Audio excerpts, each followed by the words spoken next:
guys, it's Tommy here and welcome to a brand new Liverpool news video, and this is a fascinating one because we will look at the root causes of Liverpool's downfall this season and the multitude of factors, the multitude of reasons of why Liverpool are in such shockingly bad form. This is the worst start of any season under Jurgen Klopp as the manager. Let me know in the comments below, what do you think the core reasons, the main reasons are for Liverpool's downfall. It's many different factors and we will discuss each one of them in this video, so make sure to strap in, get your popcorn, because this will be a wild ride. And also, if you enjoy these videos, leave a like and subscribe if you are new around here. So there are a lot of factors: injuries, tactical changes, retaining players beyond their best peak years, and the physical and mental effects of chasing a quadruple and ultimately falling short in both on the last day of the Premier League title race and in the Champions League final, which I think better than bruised mentally the Liverpool squad and Liverpool players, even though Virgil van Dijk insisted in an interview after Brighton that there is no hangover after the Champions League final and after last season. But it has to be psychologically, there has to be some after effects, because to exert so much energy and to put absolutely everything into last season. Liverpool played 63 games of relentless high intensity football, and to ultimately fall short in the Champions League and in the Premier League must have hurt the players physically and mentally as well. But the main causes, the root causes of Liverpool's downfall is underinvestment in the squad and also loyalty. Do you think Jurgen Klopp is too loyal to some of his players, some of his major lieutenants? Let me know in the comments below. We will discuss that as well in this video. After 2018, Liverpool only spent 2% of Liverpool's overall turnover on transfers, which is way lower than any of the other top 6 clubs, way lower than Man City, Man United, Chelsea, Arsenal and Tottenham. Yes, Liverpool's wage bill has grown significantly, but it has grown, but the other clubs' wage bill has grown significantly as well. The biggest positive that I can say about FSG, the owners, and let me know if you are pro FSG or against FSG, let me know in the comments below if you want the owners out. But the biggest positive is Liverpool's investment in infrastructure. Liverpool spent 110 million on the main stand, expanding the main stand, and also the expanding Anfield, other parts of Anfield, and paying 56 million for the AXA training complex from the Liverpool revenue. So it didn't come out of the owners' pockets, but Liverpool's revenues have grown so much in the past 4 years that this not has to be an either you spend on the facilities or you spend on transfers. You can spend on both and Liverpool will be still in a very healthy financial position. That's why I'm so annoyed that Liverpool didn't invest in a proper world-class midfielder who is not unfit like Arthur is. I mean, if Arthur was fit, he would have come on against Brighton with at least 10-15 minutes to go. So I'm not sure why Jurgen Klopp is not using him still. And what is a fact and not an opinion is that Liverpool's spending on transfer fees is significantly less than the other top 6 clubs spend on transfer fees since 2018. Part of the reasoning behind that is the other root cause, which we have to talk about: loyalty. It has become very clear that one of Jurgen Klopp's great qualities could be also his biggest weakness. He's too loyal to maybe some of the players. James Milner, Jordan Henderson come to mind as the two biggest issues, I think. Jurgen Klopp has to see that these players are past their best, and when they are not in good form, don't play them. Give others a chance. Jordan Henderson shouldn't start at the moment because he's not in great form. James Milner shouldn't come on as a backup left back to Tsimikas with like 30 minutes to go. Yes, I understand Tsimikas played a lot of international football. Jurgen Klopp probably wanted to protect him so he doesn't get injured. But you could, and that's the problem, Liverpool with Robertson out injured, we don't have another backup left back to play there. But then switch to a 3 at the back formation, do something creative, maybe play with wing backs and put a player on the left wing-back position, who can also defend and attack, and who is not a 36, almost 37-year-old James freaking Milner. And the evidence of the last 2 or 3 seasons suggests that Jurgen Klopp is struggling to come to terms with the idea that some of his most trusted players are beginning to falter, beginning to decline, beginning to come to the end of their careers, and their best years are behind them. And maybe they need to be sold, so it's someone else's problem. I also heard rumors that Michael Edwards left because behind the scenes there could have been a bust up on Jordan Henderson, because Jordan Henderson was given a 4-year contract, and at that time it seemed like a sensible decision, but Michael Edwards wanted Henderson maybe to be sold. This is not confirmed, but it's just a rumor going around that Jurgen Klopp wanted to keep Henderson and Michael Edwards wanted Henderson to be sold. A little bit later, Michael Edwards leaves Liverpool. Is he leaving a sinking ship? We don't know that yet, but maybe he has seen signs that Jurgen Klopp has maybe loyalty clouding his judgment. I don't know it yet, but that could be one of the reasons why he's playing James Milner and Jordan Henderson even when they are in such bad form. And it may seem like harsh in a cold way that you cut these players. Do you remember Sir Alex Ferguson? He had a perfect sense of when to sell their star players. He sold David Beckham at the peak of his career. He sold Ruud van Nistelrooy, Roy Keane, all other key players of Manchester United. And yet time has proven him right, because after they were sold, their careers have taken a turn for the worse, or it has been to Man United's benefit and the dressing room's benefit. I don't want to compare Man United to Liverpool, but Jurgen Klopp should know better when to sell these key players. The problem is that the world of football is a cutthroat business, and there is little room for sentimentality and loyalty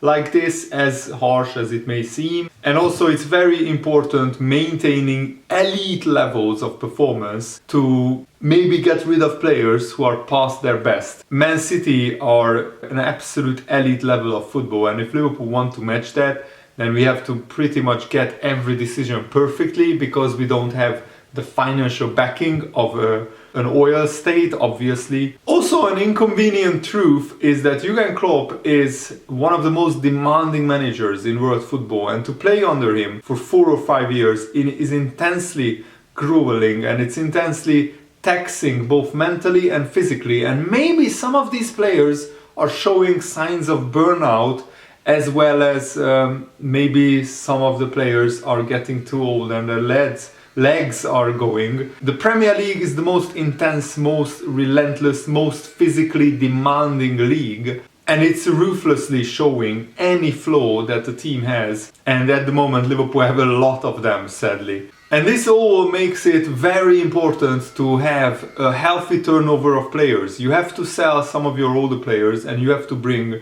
some of the young ones through, or younger ones, and freshen the squad up. And I think Liverpool didn't freshen their squad up enough in the summer. We have been all crying out for a midfielder for now 2 years, I think. A world-class midfielder, or a huge young talent who has the potential of world-class. Liverpool and Jurgen Klopp and the transfer committee has demonstrated a fantastic talent at identifying and buying talent over the last few years, but since 2018 there hasn't been enough of talent coming through the door in terms of transfers coming in. And because of this, many players have been asked to play a huge amount of minutes over the last few years. It has resulted in players hitting their peak even before maybe reaching 30 years old, whereas others appear physically and or mentally drained and exhausted from the insane schedule of the last few years. Between the owners and the manager, there has to be some serious questions asked why Jurgen Klopp and Liverpool are not spending this incredible amount of revenue that Liverpool could increase year after year. Since 2015-16 we have been really going hard on the commercial side of the football club. so we could have the maximum revenue. But there is no point having Liverpool being rich if you don't actually effectively invest it into the playing squad. And don't talk to me about high wages, because if you want to compete in world football, that's a minimum requirement. You have to have high wages, otherwise your best players leave. Look at the other leagues who have big talents, the Dutch league, the Portuguese league. But that's another point. Liverpool have to effectively and well spend it and invest into the playing squad, otherwise it will decline, which we have been seeing signs of this season. And what also bothers me is why none of the Liverpool and English-based journalists question the lack of transfers, the lack of transfer net spend post 2018 in the English media. And also, why do they not question Jurgen Klopp's loyalty too much to these players, these older players?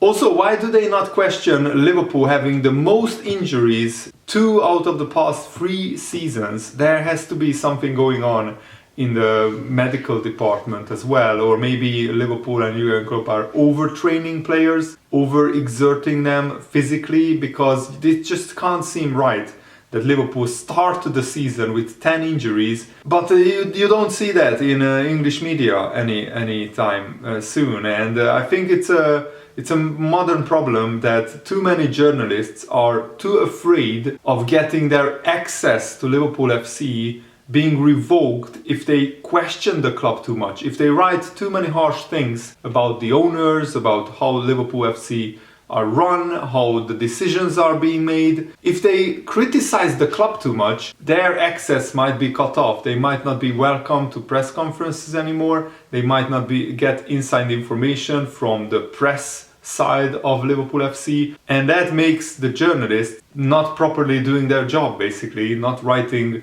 honestly and critically about Liverpool FC. The biggest problem with FSG's Moneyball model is football's landscape is changing so much that sooner or later they might have to make a huge decision to sell Liverpool Football Club for 2 or 3, 2.5 billion. And you know, a lot of people were afraid what will happen to Chelsea, especially Chelsea fans, after their very successful owner Roman Abramovich, in terms of Chelsea winning trophies. Don't get me wrong, Roman Abramovich should be in jail for the things he did.